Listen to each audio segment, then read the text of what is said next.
கோவக்காயை கண்டாலே சில பேருக்கு பிடிக்காது. ஆனா அதவே நம்ம வேற மாதிரி ட்ரை பண்ணி பார்த்தோம்னா கண்டிப்பா எல்லாருக்கும் பிடிச்ச மாதிரி இருக்கும். எப்படி செய்யலாம்னு பார்க்கலாமா? ஒரு சின்ன பாத்திரத்துல எண்ணெய், கடுகு, கடலைப்பருப்பு, உளுத்தம் பருப்பு, சீரகம் போட்டு நல்லா பொரிஞ்சதுக்கு அப்புறம் ஒரு பெரிய சைஸ்ல உள்ள அணியனை ஸ்லைஸா கட் பண்ணி உப்பு போட்டு வதக்கிக்கிறேன்.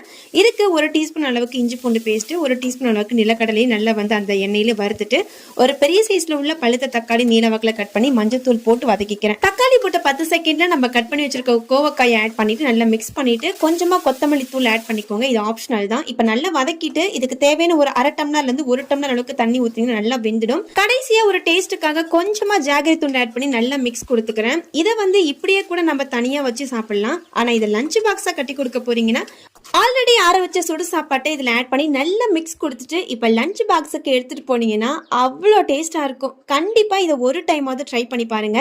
எல்லாருக்கும் பிடிச்சு போயிடும். இந்த மாதிரி ரெகுலர் வீடியோஸ்க்கு மறக்காம சேனலை சப்போர்ட் பண்ற விதமா சப்ஸ்கிரைப் பண்ணிக்கோங்க.